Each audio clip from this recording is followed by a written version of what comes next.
Одоо юуны урдл одоо бид нар энэ зөв үзэл бодлыг бий болгох хэрэгтэй.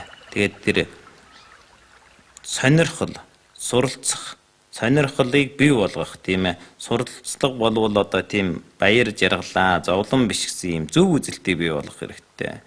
Хүний уурга тархийг одоо сэрээхийн хамгийн чухал асуудал бол түүнийг сонирхол байна уугүй юу? Хүн хэрвээ ямар нэгэн зүйлд одоо сонирхолтой байдаг бол хүн их түнд их хийхэд амархан дүгэн болдог штэ. Тийм ээ, хүн баяртай байх үедээ бидний уурга тархинд сайн зүйлийн гормон, сайн зүйлийн энерги үүсдэг. Ингээд бие сэтгэл их тааламжтай байдаг байхгүй.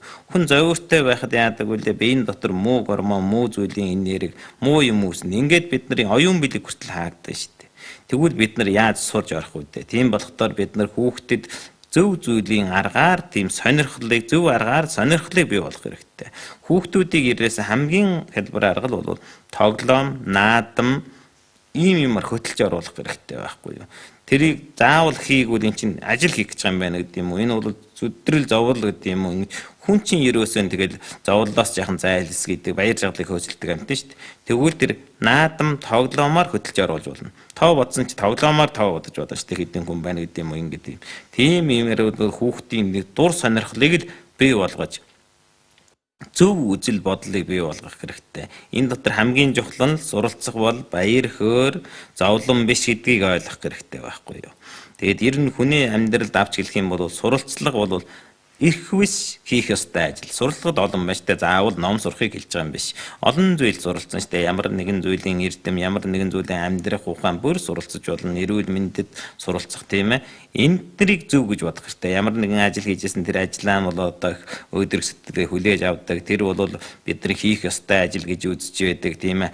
Ажил хийж явах үедээ энэ ажил нь бол үнэхээр би бахтай байна, сайхан байна, нурамтай байна гэдэг юм уу. Ийм зүйлийг бий болгох юм бол ямар нэгэн юм хийхэд их хөнгөн сул болно шүү дээ. Тэгээд урт удаан хугацаагаар нэг зүйлийг хийгээд юм уу, нэг зүйл сонирхолтой байгаа л байвал тэрийг эзэмшээл сайн эзэмсээр хамаг сүлд нь тэр тэгээд амжилтанд хүрэн шүү дээ. Тийм ээ. Ийм зүйлийг бий болгох хэрэгтэй байгаа байхгүй юу. Зөв бодол үзлийг л бий болгох нь бол би бодвол хамгийн чухал юм байгаа юм. Хүн заавал одоо эрдэмийг сурж, номыг сурах чухалтай. Гэвч ном сурахыг зөв ойлгохгүй болохдоор буруу болчихж байгаа байхгүй юу. Яг нь номон дотор чинь маш олон зүйлийн сайхан зүйлс байна штэ тийм ээ.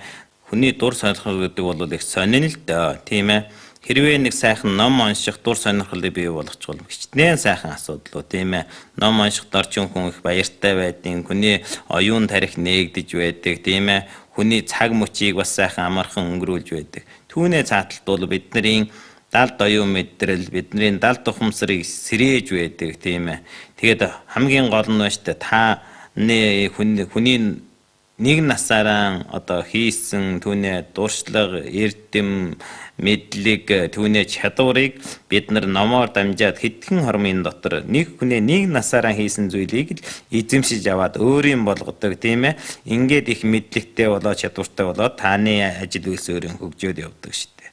Тийм ээ. Суралцах бол хүний төлөө хийж байгаа юм биш. Бид нар заавал хийх ёстой ажил байгаа юм аа. Өөрийнхөө төлөө хийж байгаа. Өөрийнхөө төлөө хийгээд энэ суралцлагыг баяр хөөртэй гэдээ үзэхдээ та их сонирхолтой суралцаад байдаг. Ингээд зовлон биш болохдоор та энэ айлсыг сайн хийдэг. Тэгээд таны сэтгэл сайхан, тайван амгаламж байдаг.